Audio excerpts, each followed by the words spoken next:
కాకినాడ నగరాన్ని ఆధునిక మౌలిక వసతులతో అభివృద్ధి చేసి పెట్టుబడులకు ఆకర్షణీయ కేంద్రంగా తీర్చిదిద్దే దిశగా కౌడ కీలక పాత్ర పోషించాలని రాష్ట్ర మంత్రులు కందుల దుర్గేష్, వాసంశెట్టి సుభాష్, కాకినాడ ఎంపీ తంగెళ్ల ఉదయ్ శ్రీనివాసులు పేర్కొన్నారు. కాకినాడలో స్థానిక ఫ్యాబిన్ ఫంక్షన్ హాల్లో కౌడ చైర్మన్ గా తలాటం సత్య ప్రమాణ స్వీకార మహోత్సవం ఘనంగా జరిగింది. డీసీసీబీ చైర్మన్, జనసేన పార్టీ జిల్లా అధ్యక్షుడు తుమ్మల రామస్వామి బాబు అధ్యక్షతన జరిగిన కార్యక్రమంలో రాష్ట్ర పర్యాటక సినిమాటోగ్రఫీ శాఖ మంత్రి కందుల దుర్గేష్, రాష్ట్ర కార్మిక శాఖ మంత్రి వాసంశెట్టి సుభాష్, కాకినాడ ఎంపీ తంగెళ్ల ఉదయ్ శ్రీనివాసులు ముఖ్య అతిథులుగా విచ్చేయగా ఎమ్మెల్సీలు Perabathula Rajasekhar, Kari Padmasri, Kakinada city MLA Vanamadi Kondababu, rural MLA Pantham Nanaji, Anaparthi MLA Nallamilli Ramakrishna Reddy, రాష్ట్ర సివిల్ సప్లైస్ కార్పొరేషన్ చైర్మన్ తోట సుధీర్లు విశిష్ట అతిథులుగా పాల్గొని కౌడ చైర్మన్గా తలాటం సత్యతో ప్రమాణ స్వీకారం చేయించి శుభాకాంక్షలు తెలియజేశారు.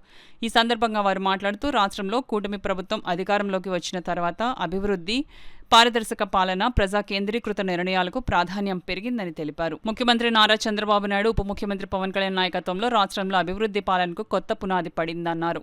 ప్రజల ఆశయాలకు అనుగుణంగా పనిచేసే నాయకత్వాన్ని కూటమి ప్రభుత్వం ప్రోత్సహిస్తోందని, తలాటం సత్య నాయకత్వంలో కౌడ ద్వారా పట్టణాభివృద్ధి వేగవంతమవుతుందని ఆశాభావం వ్యక్తం చేశారు. కౌడ నూతన చైర్మన్ తలాటం సత్య మాట్లాడుతూ తనపై ఉంచిన నమ్మకానికి కూటమి ప్రభుత్వానికి, పార్టీ నాయకత్వానికి కృతజ్ఞతలు తెలియజేశారు. కాకినాడ నగర అభివృద్ధికి అంకిత భావంతో పనిచేస్తానని పేర్కొన్నారు. అనంతరం తలాటం సత్యను పూలమాలలు, శాలువాలతో ఘనంగా సత్కరించారు. ఈ కార్యక్రమంలో ప్రజాప్రతినిధులు, కూటమి నాయకులు, అధిక సంఖ్యలో కార్యకర్తలు, అభిమానులు తదితరులు పాల్గొన్నారు. అప్పటికప్పుడు పురమాయించుకుంటాను కుదరకపోతే అతనే దగ్గరుండి ఆ సంప్ పట్టుకుని, హోస్ పట్టుకుని, హెలికాప్టర్ అంతా కూడా తలపై అంత చిత్తశుద్ధితో పార్టీ కోసం అది ఎప్పుడు ఏది ఫోటో పెట్టుకోలేదు, చేయలేదు. నేను చూశాను, నాకు తెలుసు. అది అధినేత పవన్ కళ్యాణ్ గారి దృష్టికి కూడా వెళ్ళింది. అలాగా కష్టపడ్డ ప్రతి ఒక్క కార్యకర్తని ఏదైనా మెంబర్ టు లీడర్ చేసే విధంగా ఈ దేశంలో కాదు, ఈ ప్రపంచంలో కాదు, ఏదైనా పార్టీ ఉందంటే అది జనసేన పార్టీ. అండ్ ఆ నాయకుడు మన అధినేత పవన్ కళ్యాణ్ గారని ఈ సందర్భంగా తెలియజేసుకుంటున్నాం ఇంకొకసారి. అలాగే ఇంత మంచి చక్కటి అవకాశం కష్టపడ్డ కూటమి కోసం, అంటే ఓన్లీ జనసేన కోసమే కాదు, మన అధినేత పవన్ కళ్యాణ్ గారు ఇచ్చిన ఆదేశాల మేరకు మనం అందరం కూడా కూటమి ప్రభుత్వం కోసం కష్టపడ్డాం.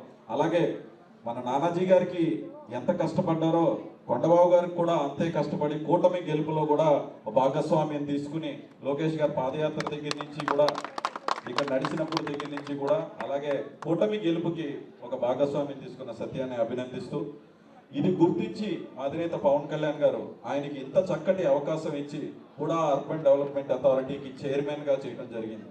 సో నిజంగా ప్రతి జన సైనికుడు గర్వించదగ్గ విషయం. కష్టపడితే ఎప్పుడు హ్యాండ్ ఇవ్వరు, జెండా మోసిన ప్రతి ఒక్క కార్యకర్తని గౌరవిస్తారు, పదవులు ఇస్తారు, బాధ్యతలు ఇస్తారు అన్నదానికి నిలువెత్తు నిదర్శనం తలాటం సత్య.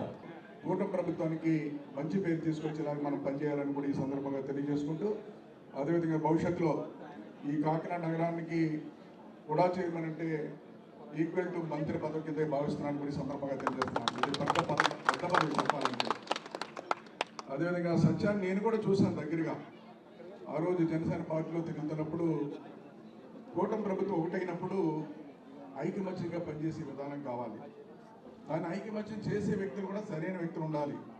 అలాంటి సమయంలో కొన్ని మీటింగ్లు పెట్టినప్పుడండి సమన్వయం చేయడంలో పంతనారది అన్నతో పాటు మనోడు సత్య కూడా కీలక పాత్ర పోషించాడని కూడా ఈ సందర్భంగా తెలియజేస్తున్నాం. మీటింగ్ పెట్టేటప్పుడు చాలా ప్రాబ్లం వచ్చేది. ఎవరైనా అందరూ ఎదురే కూర్చోవాలనుకుంటారు, అలాంటప్పుడు కూటమి నాయకులు సమన్వయం చేస్తూ నువ్వు అక్కడ కూర్చొని మీరు ఎక్కడ కూర్చొని సమన్వయం చేసి మీటింగ్ సక్సెస్ చేయడానికి కూడా ఆ రోజు పాత్ర పోషించిన దాంట్లో అన్నయ్యతో పాటు సత్య కూడా ఉన్నాడని కూడా ఈ సందర్భంగా తెలియజేస్తున్నాం. పార్టీ కార్యక్రమాలు కానీ ఏదైతే పవన్ కళ్యాణ్ గారు ఇచ్చిన పిలుపుని కానీ ప్రజల్లోకి తీసుకెళ్ళడం కోసం కృషి చేసిన వ్యక్తికి ఈరోజు ఇంత చక్కటి పదవి లభించడం అనేది చాలా కార్యకర్తలు అందరూ గర్వించదగిన విషయం. ఇటువంటి సందర్భంలో మనందరం పవన్ కళ్యాణ్ గారిని చూసి ఒకటి నేర్చుకోవాలి.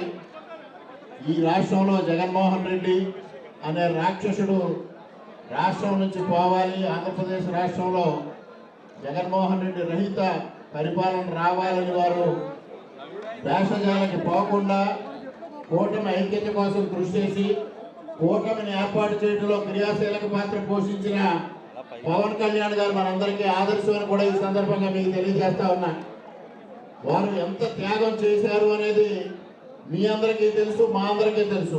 ఖచ్చితంగా పవన్ కళ్యాణ్ గారు ఏదైతే పంచాయతీ శాఖలో నెంబర్గా ఉన్నారో ఆయన బాటలో వెళ్ళే మేమందరం కూడా మాకు అప్పచెప్పిన బాధ్యతల్ని సక్రమంగా నిర్వర్తించి మేము కూడా మంచి పేరు తెచ్చుకుంటామని చెప్పి తెలియజేసుకుంటూ, అదేవిధంగా ఈరోజు ఈ ప్రమాణ స్వీకారానికి మంత్రివర్యులు కందులు దుర్గేష్ గారు, మంత్రివర్యులు సుభాష్ గారు, అదేవిధంగా ఎంపీ గారు తంగెళ్ళ ఉదయ్ శ్రీనివాస్ గారు, అదేవిధంగా ఎమ్మెల్యే పంతో నానాజీ గారు, ఎమ్మెల్సీ రాజశేఖర్ గారు, అనపర్తి ఎమ్మెల్యే గారు, అదేవిధంగా కరి పద్మశ్రీ గారు, రాజశేఖర్ గారు, తోట సుధీర్ గారు, కొండబాబు గారు, కాకినాడ సిటీ ఎమ్మెల్యే కొండబాబు గారు, అదేవిధంగా వేగుల లీలాకృష్ణ గారు, తుమ్మల బాబు గారు, అందరూ కూడా మా నాయకులందరూ కూడా వచ్చి ఈరోజు ఈ కార్యక్రమంలో హాజరయ్యారు.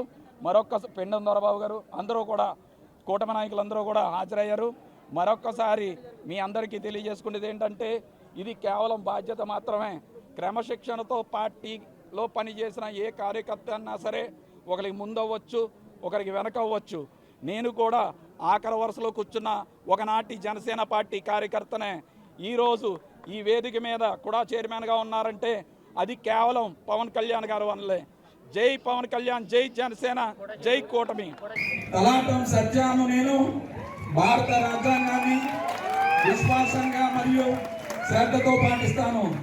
కాకినాడ అర్బన్ డెవలప్మెంట్ అథారిటీ చైర్మన్గా నా బాధ్యతలను నిబద్ధతతో, న్యాయబద్ధంగా, పారదర్శకంగా మరియు ప్రజల సంక్షేమాన్ని దృష్టిలో పెట్టుకుని నిర్వహిస్తాను. నా విధులను